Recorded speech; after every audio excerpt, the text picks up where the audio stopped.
Hello, do you experience frequent bloating and you can't pinpoint what could be causing it?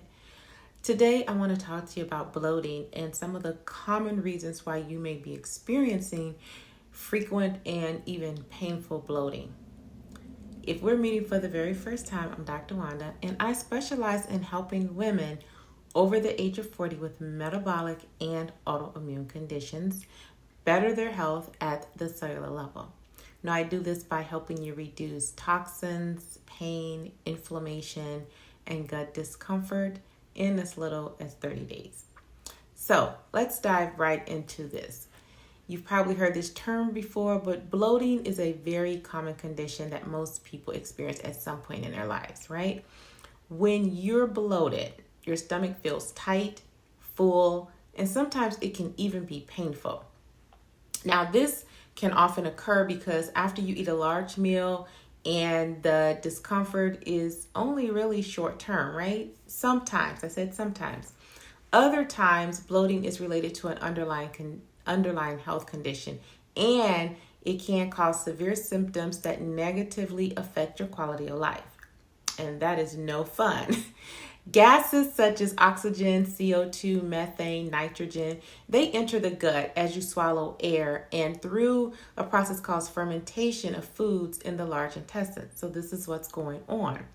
There's a number of factors that can cause this increase in gas in the gut. And these are some of the factors. Constipation. This is one of the most common causes of bloating, okay?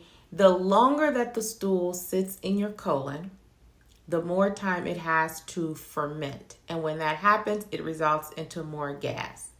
Now, there are some things that you can do to help. And my Gut Buster Challenge is one of them. So be on the lookout when I introduce that again. The second thing is food intolerance. Now, certain foods can cause bloating even if you were intolerant, such as most people are intolerant of lactose, of gluten, but the functional lab screenings that I do can help identify this. The third thing is the volume of food you eat. So when you eat too much or too quickly, it can result into gas and bloating, which is very uncomfortable. The fourth thing is high fat foods. Okay, fatty foods are often high in sodium, so that results into excess gas and bloating. The fifth thing is poor gut health. So imbalances of the gut's microbiome, which is the bacteria, the ecosystem that lives in your gut, can lead to bloating. A common symptom of bloating could be a larger issue in your intestines, such as leaky gut, you probably heard that, SIBO, IBS, IBD, and parasites as well.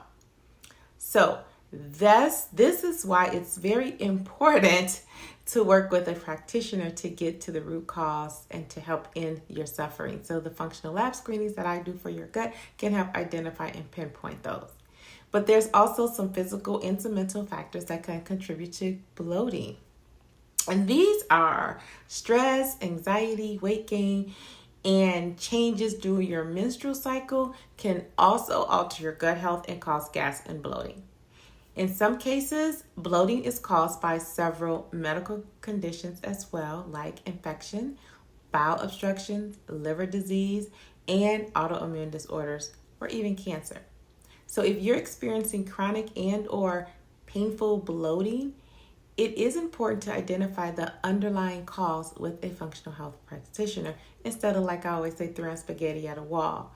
I'm here to help you get the screenings you need and interpret them for your optimal health. So I invite you to head on over to my booking calendar and schedule a consultation with me at getwellwithwanda.com.